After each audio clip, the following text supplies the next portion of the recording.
Do you ever feel like time is sprinting past you while you're just standing still? Like one minute you're blowing candles on your 18th birthday, and the next thing you know, you're Googling, why does my back hurt when I sit too long? You're not crazy. Life does feel like it's passing too fast. And guess what? Science, history, and psychology all have something to say about it.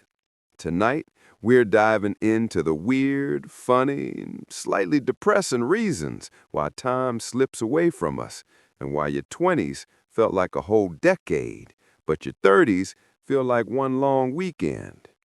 Episode 8: Why Life Feels Like It's Passing Too Fast. What is happening, Sleepless Society? And welcome back to the show that validates all your late-night anxieties. I'm your host, and tonight we are tackling the biggest, sneakiest thief of them all: time. It's the one thing you can't buy, you can't save, and you definitely can't get back. We all get the same 24 hours in a day, but somehow that time feels like it's shrinking. The weeks blend into months, the months into years, until you find yourself looking in the mirror wondering how you got here. Is it a conspiracy? A glitch in the matrix? Or is there something deeper going on inside our own heads? Well, it turns out the answer is a fascinating mix of all of the above, minus the matrix part, probably. So settle in for a real deep dive, because we're about to unpack why time feels like it's slipping through our fingers like sand, and what, if anything, we can do about it. Chapter 1: The Science of Why Time Speeds Up. To really get to the bottom of this feeling, we have to start inside our own heads, with the gelatinous 3-pound supercomputer that's running the whole show: the brain. Now, your brain can calculate the trajectory of a thrown ball, recognize a face it hasn't seen in 20 years, and compose poetry. But there's one thing it is shockingly, almost comically bad at: keeping objective time. There is no tiny quartz crystal in your head vibrating at a perfect frequency. Our perception of time is not a clock, it's a story. It's a reconstruction, a subjective feeling woven together from memory, attention, emotion, and most importantly, the amount of new information it's being forced to process. And the master variable that controls the speed of this story is a single, powerful concept: novelty. Let's rewind the tape. Go back to being a kid, say 8 years old. What did a summer vacation feel like? It was a glorious, infinite epoch. It was a sprawling, uncharted continent of time, stretching from the last school bell in June to the dreaded back-to-school ads in late August. It was an eternity filled with the smell of chlorine, the taste of popsicles, the feeling of scraped knees, and the slow, agonizing crawl to your next birthday. Each day was its own adventure, distinct and memorable. Now, contrast that with your last proper 2-week vacation as an adult. Be honest. You blinked, didn't you? You remember the stress of packing, the relief of logging off from work, a brief montage of you in a different location, and then the crushing Sunday night dread of returning to reality. It felt less like a vacation and more like a commercial break. The reason for this temporal distortion isn't magic, it's neuroscience. When you're a child, the world is a fire hose of new data. Almost every experience is a first. The first time you see the ocean, the first time you solve a puzzle, the first time you understand a joke. Your brain is in a state of constant high-alert learning. It's furiously building its model of how the world works, forging billions of new neural connections. Every sight, sound, and smell is potentially vital information. This process of absorbing and encoding new, dense information requires an immense amount of neural resources. The hippocampus, a seahorse-shaped region deep in your brain, is working overtime. It acts as a kind of novelty detector, flagging new experiences as important and worthy of being written into long-term memory. Because the brain is working so hard and logging so much detailed, unique data, the subjective experience is that time is stretched out. It feels slow because every moment is informationally rich. The mental file size for a single day in childhood is massive, packed with high-resolution sensory details and emotional weight. Now, slam the fast-forward button to adulthood. What is the defining feature of most adult lives? Routine. We are creatures of habit. We wake up at the same time, drink the same coffee, drive the same route to work, perform a series of familiar tasks, interact with the same people, come home and choose from a limited menu of evening activities. Routines are essential for survival. They conserve precious mental energy. When a task becomes a habit, it's moved from the conscious, effortful part of our brain, the prefrontal cortex, to the automatic, subconscious parts, the basal ganglia. We can perform complex actions, like driving a car, while thinking about something else entirely. This is called neural chunking. It's incredibly efficient. But this efficiency is the silent killer of perceived time. When your brain is on autopilot, it's not receiving novel information. It recognizes the pattern, yes, another Tuesday morning commute, and decides it doesn't need to waste energy recording the details. Why would it? It already has thousands of nearly identical memories stored away. So instead of creating a new detailed memory file, it simply tags the experience as another one of those. At the end of the year, when you look back, your brain doesn't have 365 unique detailed days to review. It has a handful of landmark events, a birthday, a trip, a major project, and then a whole lot of heavily compressed generic files labeled work, commute, and watching TV. This is a biological process called memory compression. It's the brain's version of creating a zip file. It takes a month of repetitive workdays, pulls out anything unusual, and discards the rest, leaving you with a tiny, summarized file. Because the file is so small, your retrospective judgment is that the period of time it represents must have been short. The time wasn't lost, it just wasn't recorded. This is the great deception. You were present for all those hours, but because you were not paying attention to anything new, your brain effectively hit the delete key on the mundane. That's why your 20s, a decade often filled with massive life changes, new cities, new jobs, new relationships, can feel like a lifetime, while your 30s, if you've settled into a stable routine, can feel like a long weekend. So here's the sarcastic twist. Your brain is not just a terrible calendar app, it's a ruthless film editor. It looks at the raw footage of your life and says, okay, the first trip to Paris, that's a keeper, beautiful cinematography. The 4,732 times you drove to Target, boring, filler, cut it, all of it. The result is that the movie of your life gets shorter and shorter in the editing room with each passing year. Not because there was less footage, but because the director got bored with the script. And we are the ones writing that repetitive, boring script every single day we choose routine over novelty. Chapter 2. The History of Time Anxiety. This feeling, this pervasive modern dread that time is slipping away and we're not keeping up, feels like a uniquely 21st century problem. We point fingers at our smartphones, the relentless 24-hour news cycle, and the crushing weight of hustle culture. But if we pull back the lens, we see that our anxiety isn't new. It's an ancient heirloom passed down through generations. Humanity has been in a desperate, often losing battle to understand, control, and conquer time since we first noticed the sun rising and setting. Our current state of time sickness is just the latest chapter in a long and tortured history. Let's begin in a world without clocks, a world governed by natural, cyclical time. For early civilizations, time wasn't a straight line to be managed. It was a repeating circle of seasons, lunar phases, and celestial movements. Their relationship with time was deeply intertwined with the earth. An agricultural society's entire existence depended on correctly interpreting these cycles. If you planted your wheat too early, a late frost could kill it. If you harvested too late, the autumn rains could ruin your crop. This wasn't an anxiety about being 5 minutes late to a meeting.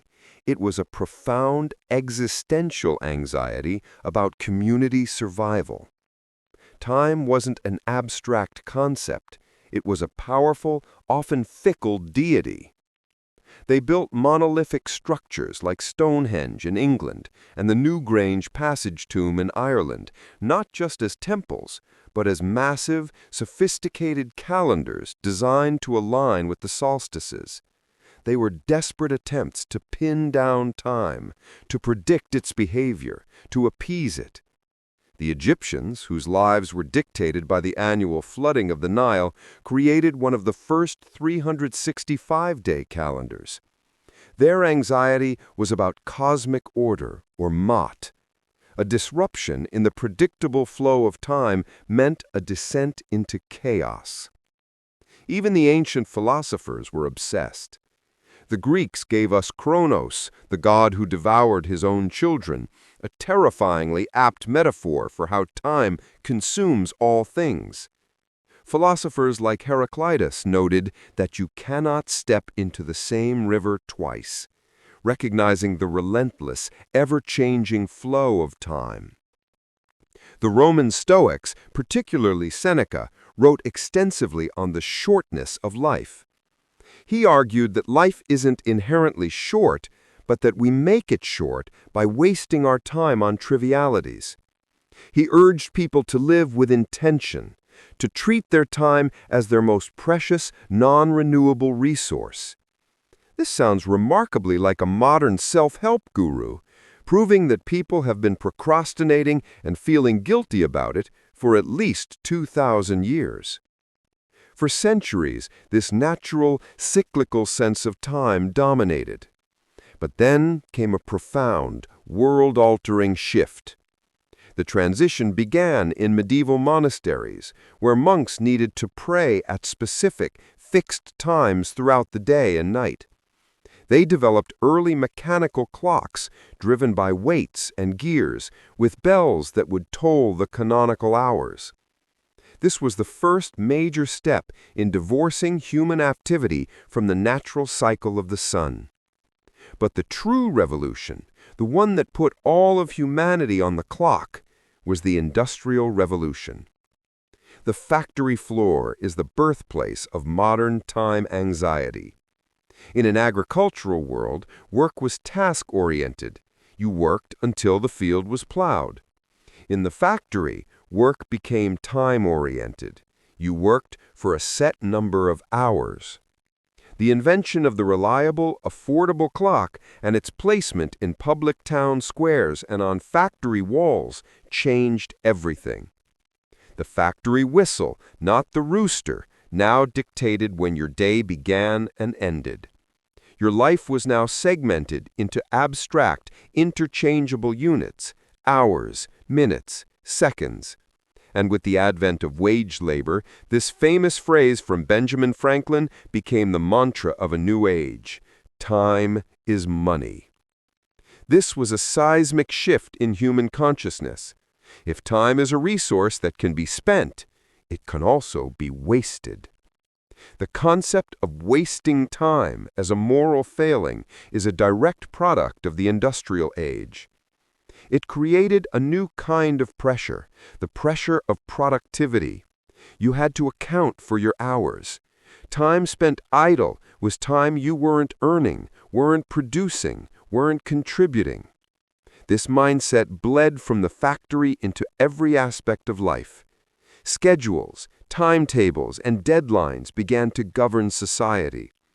The leisurely flowing river of natural time had been dammed, channeled, and divided into a rigid, unforgiving grid.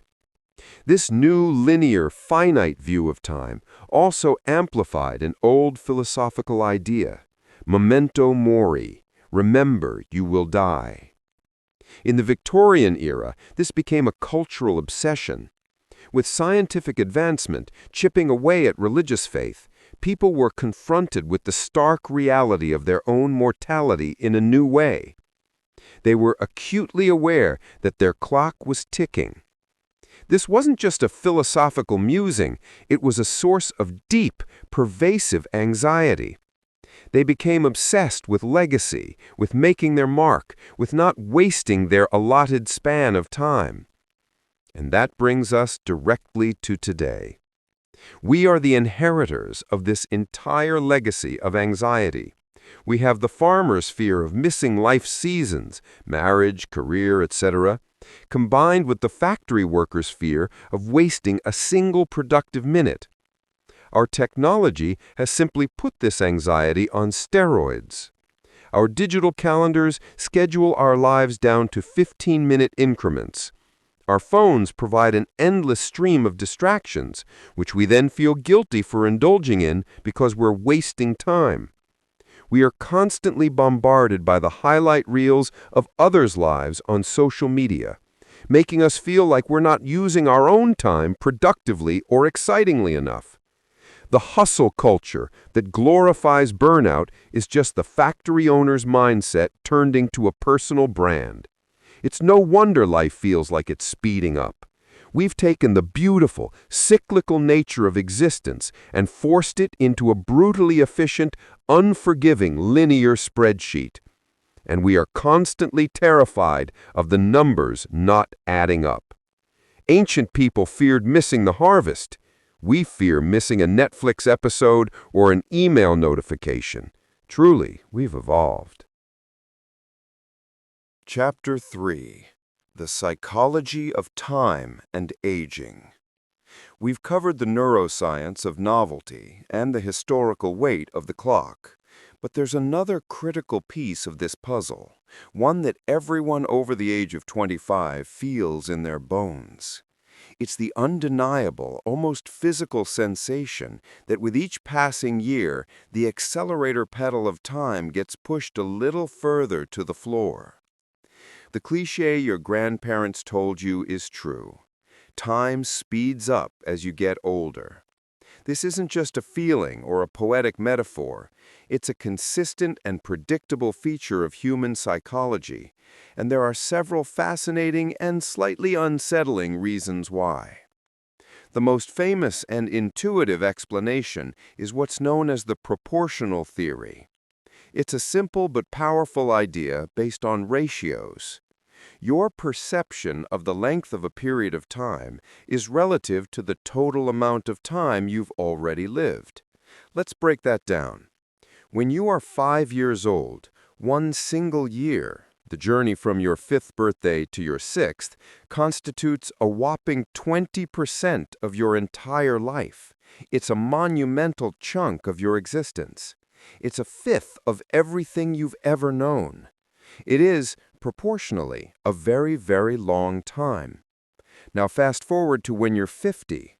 1 year, from age 50 to 51, is now only 2% of your life. It's a tiny fraction, a statistical sliver of your total experience.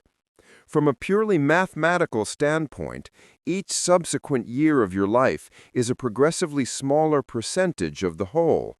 So of course it feels shorter. Your brain, in its own weird intuitive way, is doing this math. It's judging the size of a year against the backdrop of your entire lifespan. The pie is getting bigger, but the slice you get each year is the same absolute size, making it feel relatively smaller and smaller. It's the reason why waiting 1 week for Christmas as a child feels like a form of cruel and unusual punishment, while as an adult, you can blink in October and suddenly it's New Year's Eve. Building on this is the role of memory and what we discussed earlier, the firsts. Our lives are not remembered as a continuous, even-flowing stream. They are remembered as a series of landmark events. Psychologists have identified a fascinating phenomenon called the reminiscence bump.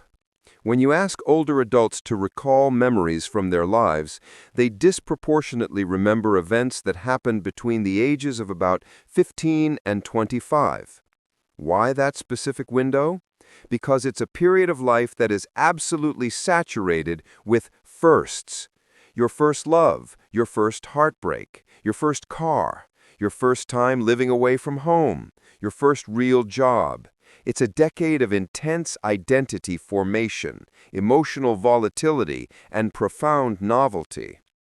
Each of these firsts acts as a thick, heavy anchor in your memory, a bolded chapter heading in the story of your life.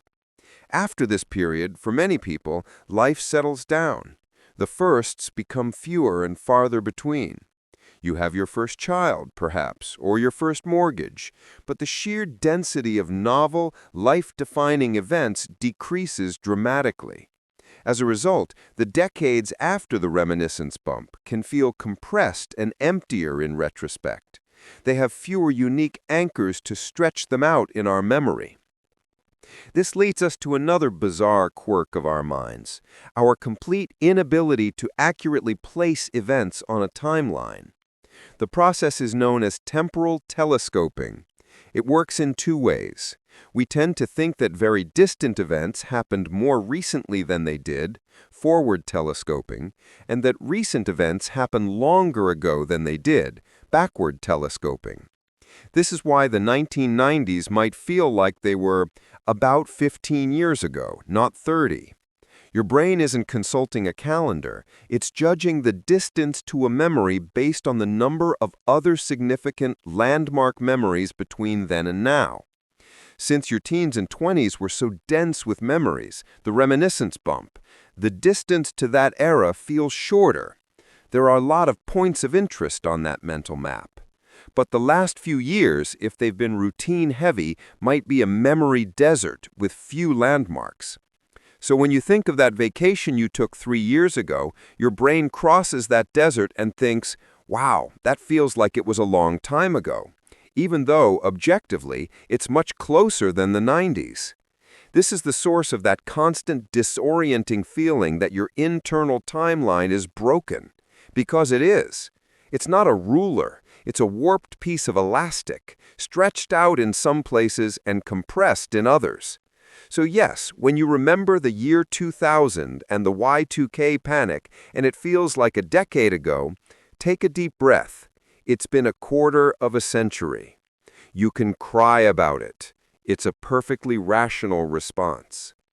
Finally, there might even be a biological, physical reason for this perceived acceleration. Some neuroscientists have proposed theories related to our internal biological clock. As we age, our metabolism slows down. Our heart rate decreases. Even the rate at which our neurons fire might change. The theory goes that our internal pacemaker or tick rate gets slower as we get older. If our internal clock is ticking more slowly, then the outside world, which continues to move at the same objective pace, will appear to be passing by much faster in comparison. It's like watching a movie in fast forward, because your own projector is running at half speed. While this is still more of a hypothesis than a proven fact, it's a compelling idea. It suggests that this feeling isn't just in our minds. It might be rooted in the very physiology of our aging bodies. It's the cruelest biological joke. The more life you've lived and the less of it you have left, the faster it seems to disappear. The only thing that seems to defy this rule is your phone battery at 3%. That at least vanishes at a universally understood and terrifyingly fast pace, regardless of your age. Chapter 4. How to Slow Down Time, sort of. All right, let's take a collective deep breath. We've established that our brains are lazy editors, our culture is a pressure cooker of productivity, and our own biology is playing a cruel trick on us. It's a trifecta of temporal theft. It's easy to feel helpless, like we're just passengers on a bullet train heading towards the inevitable. But what if we're not? What if there are ways to pull the emergency brake, or at least to make the scenery outside the window less of a blur? The good news is, there are. We cannot objectively slow down time. We can't add a 25th hour to the day. But we absolutely can change our perception of it. We can learn to stretch our experience of time, to make it feel fuller, richer, and more substantial. And the techniques for doing so are all about consciously fighting back against the brain's default settings of routine and autopilot. The number one, undisputed champion of slowing down perceived time is, you guessed it, novelty. We have to actively and intentionally inject newness into our lives. We have to give our lazy brain editor new, interesting footage that it can't just leave on the cutting room floor. This doesn't mean you need to sell all your possessions and join a nomadic tribe, though, for the record, that would almost certainly make time feel incredibly slow. Novelty can be practiced on a micro and macro level. Let's start with the macro. Big life changes, moving to a new city, starting a new career, traveling to an unfamiliar country, are powerful time stretchers. Think about the last time you traveled somewhere completely new. The first few days, in particular, probably felt incredibly long. Every street corner was new, every meal was an experiment, every interaction was a challenge. Your brain was in hyperdrive, absorbing, processing, and encoding a massive amount of information. You were creating dozens of unique, vivid memories every single day. That's why a 2-week vacation can leave you with more distinct memories than an entire 6 months of your normal routine. You are force-feeding your brain novelty, and the result is an expanded sense of time. But we can't all just pack up and leave. The real challenge is finding what I call micro-novelty in our everyday lives. It's about breaking the small, unconscious routines that lull our brains to sleep. For example, take your commute. Do you take the exact same route every single day? Try a different one. It might take longer, but the goal isn't efficiency, it's experience. Your brain will have to engage, navigate, and pay attention to new landmarks. Listen to a new type of music or a podcast on a subject you know nothing about. At lunch, don't just go to your usual spot. Try that weird-looking restaurant you've always walked past. At home, cook a new recipe instead of one of your 5 go-tos. Read a book from a genre you normally avoid. Even something as simple as rearranging the furniture in your living room can work. It forces your brain to remap a familiar space, breaking the autopilot. Each of these tiny disruptions is a small act of defiance against memory compression. They are a way of telling your brain, pay attention, this is new. This moment is worth recording. The second powerful tool is mindfulness. If novelty is about changing what you do, mindfulness is about changing how you do it. Mindfulness is the practice of pulling your awareness out of the chaotic rush of past regrets and future anxieties and anchoring it firmly in the present moment. Most of the time, we are not truly present. We are eating lunch while thinking about a work email. We're talking to our partner while scrolling through our phone. We're in the shower planning our day. We are time traveling in our own minds, and the one place we rarely are is right here, right now. Mindfulness is the antidote. It's about paying deliberate, non-judgmental attention to your senses. When you're drinking your morning coffee, don't just gulp it down. Take a moment to actually smell it. Feel the warmth of the mug. Notice the complex tastes. This act of focused attention transforms a routine action into a rich sensory experience. It turns a compressed throwaway moment into a distinct memory. You can do this with anything: washing the dishes, walking the dog, listening to music. By being fully present, you are manually overriding your brain's desire to skim over the familiar. You are turning a mundane moment into a first time every time. Finally, there's the power of awe and storytelling. Psychologists have found that the emotion of awe, that feeling you get when you encounter something vast and overwhelming, like staring up at a starry night sky, looking out over the Grand Canyon, or listening to a piece of soul-stirring music, has a profound effect on our time perception. Experiences of awe make us feel like we have more time. They make the present moment feel expansive and boundless. Actively seeking out moments of awe can be a potent way to break the feeling of being rushed. And after you have these experiences, novel, mindful, or awe-inspiring, tell someone about them, or write them down in a journal. The act of creating a narrative, of turning a raw experience into a story, helps to solidify it in your memory.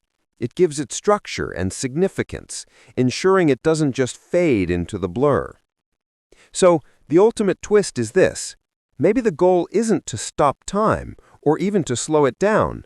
The goal is to fill it with enough attention, enough novelty, enough wonder, and enough story that it doesn't feel like it's slipping away unnoticed. It's about living a life that's less like a quick, forgettable sitcom and more like a long, dense, unforgettable novel. And there you have it. Why life feels like it's passing too fast, and why it's not just you, it's literally how our brains are wired. If you made it through this entire episode, congratulations. You just consciously slowed down and experienced a full hour of your life by learning something new. That's a win. Now, hit that subscribe button, leave a comment about the moment in your life that felt way too fast, and check out the next episode of Sleepless Society right here. Until then, don't blink, you might miss it. Stay curious, everyone.